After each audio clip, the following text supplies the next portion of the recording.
Αφρική, μια ήπειρος με τεράστια ομορφιά, πλούσιες κουλτούρες και άφθονους φυσικούς πόρους.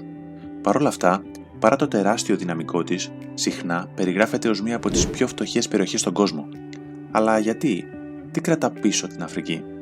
Σήμερα θα απαντήσουμε σε αυτή την ερώτηση χρησιμοποιώντας τις γνώσεις από το βιβλίο του Daron Acemoglu και του James Robinson «Γιατί αποτυγχάνουν τα έθνη». Και πιστέψτε με, η εξήγησή τους θα αμφισβητήσει όλα όσα νομίζατε ότι ξέρατε για τη φτώχεια. Ας ξεκινήσουμε με τα γεγονότα. Η Αφρική φιλοξενεί μερικές από τις ταχύτερα αναπτυσσόμενες οικονομίες στον κόσμο, όπως η Νιγηρία και η Αιθιοπία. Είναι επίσης ευλογημένη με τεράστια αποθέματα πετρελαίου, χρυσού και διαμαντιών. Και όμως, η πλειοψηφία του πληθυσμού της αγωνίζεται με τη φτώχεια. Γιατί συμβαίνει όμως αυτό? Πριν δούμε τις κύριες αιτίες, ας διαλύσουμε μερικές κοινές παρανοήσεις. Συχνά ακούμε πράγματα όπως «Η Αφρική είναι φτωχή λόγω της γεωγραφίας της». Ισχυρίζονται ότι το τροπικό κλίμα της Αφρικής, οι έρημοι τροπικές ασθένειες όπως η ελαιονοσία, μειώνουν την παραγωγικότητα. Ενώ η γεωγραφία παίζει ρόλο, δεν είναι όλη η ιστορία. Πολλές άλλες τροπικές περιοχές έχουν ευημερήσει. Κοιτάξτε την Νοτιοανατολική Ασία για παράδειγμα. Αντιμετωπίζουν παρόμοιες γεωγραφικές προκλήσεις, αλλά έχουν δει σημαντική οικονομική ανάπτυξη. Οι Αφρικανοί είναι τεμπέληδες ή τους λείπει το επιχειρηματικό πνεύμα. Αυτό είναι απλώς αναλυθές και βαθιά προσβλητικό. Η Αφρική έχει ζωντανές, άτυπες οικονομίες και πολλοί επιτυχημένοι επιχειρηματίες εργάζονται σκληρά σε δύσκολες συνθήκες. Το πρόβλημα δεν είναι η έλλειψη προσπάθειας, αλλά η έλλειψη ευκαιριών. Η αποικιοκρατία είναι αποκλειστικά υπεύθυνη. Η αποικιοκρατία είχε καταστροφικές επιπτώσεις εξάγοντας πόρους και διαταράσσοντας τις υπάρχουσες κοινωνικές δομές. Ωστόσο, η επικέντρωση μόνο στο παρελθόν αγνοεί το παρόν. Πολλές πρώην αποικιοκρατούμενες χώρες σε άλλα μέρη του κόσμου έχουν ευημερήσει. Άλλοι λένε ότι είναι η έλλειψη πρόσβασης στις παγκόσμιες αγορές, καθώς πολλές αφρικανικές χώρες δεν έχουν πρόσβαση στη θάλασσα. Αλλά ο Ατσέμογλου και ο Ρόμπινσον υποστηρίζουν ότι ο πραγματικός ένοχος δεν είναι η γεωγραφία, είναι τα θεσμικά όργανα. Τα θεσμικά όργανα είναι οι κανόνες, οι νόμοι και οι δομές που καθορίζουν πώς λειτουργεί μια κοινωνία. Μπορούν είτε να είναι συμπεριληπτικά, είτε ιδρύματα με αποκλεισμούς. Τα πρώτα προωθούν την ευρεία συμμετοχή στην οικονομική και πολιτική ζωή. Προστατεύουν τα δικαιώματα ιδιοκτησίας, παρέχουν ίσες ευκαιρίες και ενθαρρύνουν την καινοτομία. Όταν τα θεσμικά όργανα λειτουργούν με αποκλεισμούς, ωφελούν μια μικρή ελίτ σε βάρος της στριπτικής πλειοψηφίας. Συγκεντρώνουν την εξουσία και τον πλούτο στα χέρια λίγων, συχνά μέσω της διαφθοράς, της έλλειψης δικαιωμάτων ιδιοκτησίας και της περιορισμένης πρόσβασης σε ευκαιρίες. Έτσι, σύμφωνα με τον Ατσέμογλου και τον Ρόμπινσον, η φτώχεια της Αφρικής οφείλεται στα συγκεντρωτικά θεσμικά της όργανα. Αλλά από πού προήλθαν αυτά τα θεσμικά όργανα? Για να το κατανοήσουμε, πρέπει να κοιτάξουμε πίσω στην ιστορία της Αφρικής. Το διατλαντικό εμπόριο, που διήρκησε πάνω από 400 χρόνια, κατέστρεψε τις αφρικανικές κοινωνίες. Εκατομμύρια άνθρωποι αποσπάστηκαν βίαια από την Ήπειρο, διαλύοντας κοινότητες και οικονομίες. Και μετά ήρθε η αποικιοκρατία. Οι ευρωπαϊκές δυνάμεις δεν απίκησαν στην Αφρική για να την αναπτύξουν, ήρθαν για να εξάγουν τους πόρους της: χρυσό, διαμάντια, καουτσούκ, ό,τι μπορείτε να φανταστείτε.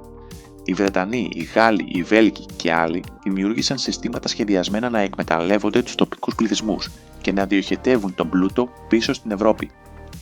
Αν οι κανόνες του παιχνιδιού είναι διαμορφωμένοι υπέρ μιας μικρής ομάδας, οι περισσότεροι άνθρωποι δεν θα έχουν το κίνητρο να επενδύσουν, να καινοτομήσουν ή να εργαστούν σκληρά. Γιατί να προσπαθήσουν αν οι προσπάθειές τους μπορούν εύκολα να αφαιρεθούν? Αυτό είναι το βασικό πρόβλημα με τα συγκεντρωτικά θεσμικά όργανα. Αναχαιτίζουν την οικονομική ανάπτυξη. Ας δούμε μερικά παραδείγματα για να το καταλάβουμε αυτό. Κατά την απικιακή εποχή, ο βασιλιάς Λεοπόλδαλος ο Β του Βελγίου αντιμετώπισε το Κονγκό ως προσωπική του περιουσία.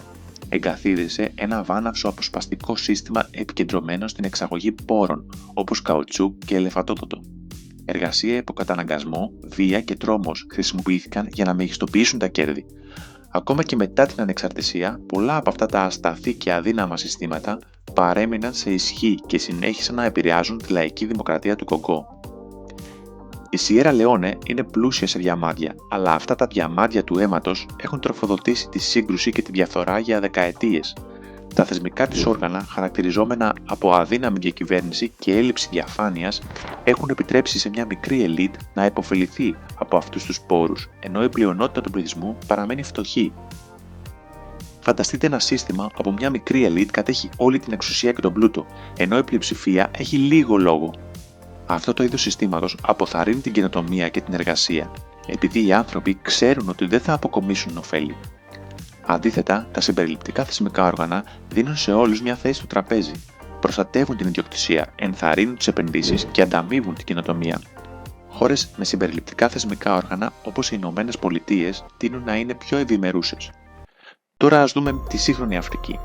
Για παράδειγμα, στη Ζιμπάμπουε, το καθεστώς του Ρόμπερτ Μουγκάμπε απολωτρίωσε τη γη από τους αγρότες, οδηγώντας στην οικονομική κατάρρευση. Στην Νιγηρία, ο πλούτος από το πετρέλαιο έχει τροφοδοτήσει τη διαφθορά αντί της ανάπτυξης, με τις ελίτ να αποκομίζουν τα κέρδη, ενώ οι απλοί πολίτες βλέπουν λίγα ωφέλη. Αυτό δεν αφορά μόνο την πολιτική, αλλά αφορά την καθημερινή ζωή. Φανταστείτε να προσπαθείτε να ξεκινήσετε μια επιχείρηση σε μια χώρα όπου απαιτούνται δωροδοκίες σε κάθε βήμα. Ή φανταστείτε να είστε αγρότης χωρίς ασφαλή δικαιώματα γης, γνωρίζοντας ότι οι καλλιέργειές σας θα μπορούσαν να αφαιρεθούν με τη βία. Αυτή είναι η πραγματικότητα των συγκεντρωτικών θεσμικών οργάνων. Η Αφρική είναι πλούσια σε πόρους, αλλά αντί να φέρουν ευημερία, αυτοί οι πόροι συχνά οδηγούν σε συγκρούσεις και διαφθορά. Γιατί άραγε? Οι Ατσέμογλου και Ρόμπινσον εξηγούν ότι στις χώρες με συγκεντρωτικά θεσμικά όργανα, οι φυσικοί πόροι γίνονται ένα έπαθλο που αξίζει να πολεμήσεις γι' αυτό. Αντί να επενδύσουν στην εκπαίδευση ή τις υποδομές, οι ηγέτες επικεντρώνονται στον έλεγχο των πόρων για να εμπλουτίσουν τους εαυτούς τους. Αυτό δημιουργεί ένα φαύλο κύκλο, όπου οι πόροι τροφοδοτούν την κακή διακυβέρνηση και η κακή διακυβέρνηση εμποδίζει την ανάπτυξη. Πάρτε για παράδειγμα την Αγκόλα, έναν από τους μεγαλύτερους παραγωγούς πετρελαίου της Αφρικής. Παρά τον πλούτο της, η πλειονότητα των κατοίκων ζει στη φτώχεια, επειδή τα έσοδα από το πετρέλαιο ελέγχονται από μια μικρή ελίτ, ενώ οι δημόσιες υπηρεσίες παραμένουν υποχρηματοδοτούμενες. Και δεν είναι μόνο η Αγκόλα. Από τα διαμάντια της Σιέρα Λεόνε μέχρι το χαλκό της Ζάμπιας, η κατάρα των πόρων είναι ένα υπηρετικό ζήτημα. Αντί να είναι μια ευλογία, οι πόροι έχουν συχνά γίνει πηγή διαίρεσης και διαμάχης. Τι γίνεται όμως με την εξωτερική βοήθεια? Μπορεί να βοηθήσει την Αφρική να απελευθερωθεί από αυτόν τον κύκλο? Οι Ατσέμογλου και Ρόμπινσον είναι σκεπτικοί. Υποστηρίζουν ότι η βοήθεια συχνά υποστηρίζει τα καθεστώτα αντί να προάγει την μεταρρύθμιση. Στην Αιθιοπία, δισεκατομμύρια δολάρια σε βοήθεια έχουν εισρεύσει στη χώρα, αλλά μεγάλο μέρος αυτής έχει χρησιμοποιηθεί από την κυβέρνηση για να διατηρήσει τον έλεγχο αντί να βελτιώσει τη ζωή των πολιτών. Αυτό δεν σημαίνει ότι η βοήθεια είναι πάντα κακή, αλλά χωρίς θεσμικές αλλαγές είναι σαν να ρίχνεις νερό σε ένα τρίπιο κουβά. Η πραγματική πρόκληση είναι να εξασφαλιστεί ότι η βοήθεια υποστηρίζει αναπτυξιακά κινήματα και λογοδοσία αντί να διαιωνίζει το υπάρχον καθεστώς. Αλλά δεν είναι όλα καταστροφικά.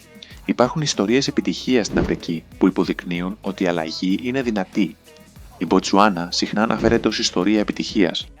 Αν και βίωσε αποικιοκρατία, ανέπτυξε σχετικά συμπεριληπτικούς θεσμούς μετά την ανεξαρτησία. Τα ισχυρά δικαιώματα ιδιοκτησίας, τα χαμηλά επίπεδα διαφθοράς και η επένδυση στην εκπαίδευση έχουν συμβάλει στη διατηρημένη οικονομική της ανάπτυξη. Μετά την ανεξαρτησία της το 1966, η Μποτσουάνα απέφυγε την παγίδα των συγκεντρωτικών θεσμικών οργάνων. Η κυβέρνηση επένδυσε στην εκπαίδευση, την υγειονομική περίθαλψη και τις υποδομές. Διαχειρίστηκε επίσης υπεύθυνα τον πλούτο από τα διαμάντια της, εξασφαλίζοντας ότι τα κέρδη επανεπενδύονται στην οικονομία. Σήμερα η Μποτσουάνα είναι μία από τις πιο σταθερές και ευημερούσες χώρες της Αφρικής. Αυτό που είναι αξιοσημείωτο με την Μποτσουάνα είναι ότι επέλεξε έναν διαφορετικό δρόμο. Αντί να εμπλουτίσει λίγους, οι ηγέτες της εργάστηκαν για να χτίσουν συμπεριληπτικούς θεσμούς. Αυτό δείχνει ότι ο κύκλος της φτώχειας δεν είναι αναπόφευκτος. Ποια είναι η λύση λοιπόν? Σύμφωνα με τους Ατσέμογλου και Ρόμπινσον, η Αφρική πρέπει να μεταβεί από τα συγκεντρωτικά στα συμπεριληπτικά θεσμικά όργανα. Αυτό δεν θα είναι εύκολο. Απαιτεί πολιτική μεταρρύθμιση, λαϊκά κινήματα και ηγέτες που δεσμεύονται για αλλαγή. Πρέπει επίσης να επαναπροσδιορίσουμε την εξωτερική βοήθεια και τις επενδύσεις. Αντί να υποστηρίζουμε διεφθαρμένα καθεστώτα, η έμφαση πρέπει να δοθεί στην ενδυνάμωση των τοπικών κοινοτήτων και την προώθηση της λογοδοσίας. Αυτό σημαίνει η υποστήριξη της ελεύθερης έκφρασης, της κοινωνίας των πολιτών και της διαφανούς διακυβέρνησης. Η νεολαία της Αφρικής είναι το κλειδί για αυτή τη μεταμόρφωση. Με πάνω από το 60% του πληθυσμού να είναι κάτω των 25 ετών, υπάρχει τεράστιο δυναμικό για αλλαγή. Σε όλη την Ήπειρο, οι νέοι ηγούνται των διαδηλώσεων, ξεκινούν επιχειρήσεις και απαιτούν ένα καλύτερο μέλλον. Το κλειδί είναι να οικοδομήσουμε περισσότερους θεσμούς χωρίς αποκλεισμούς. Αυτό σημαίνει ενίσχυση του κράτους δικαίου και διασφάλιση ότι όλοι είναι ίσοι ενώπιον του νόμου.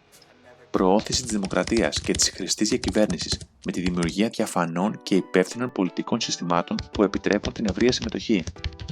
Επένδυση στην εκπαίδευση και την υγειονομική περίθαλψη, δίνοντας στους ανθρώπους τις δεξιότητες και τις ευκαιρίες που χρειάζονται για να ευδοκιμήσουν. Καταπολέμηση της διαφθοράς, η υπευθυνότητα όσων βρίσκονται στην εξουσία και διασφάλιση ότι οι δημόσιοι πόροι χρησιμοποιούνται προς όφελος του λαού. Η φτώχεια της Αφρικής δεν είναι αναπόφευκτη. Είναι το αποτέλεσμα συστημάτων που δημιουργήθηκαν από ανθρώπους και αυτό σημαίνει ότι μπορεί να αλλάξει. Η ιστορία της Μποτσουάνα μας δείχνει τι είναι δυνατόν όταν ριζώσουν δυνατοί θεσμοί. Η πρόκληση τώρα είναι να επεκταθεί αυτή η επιτυχία σε όλη την Ήπειρο.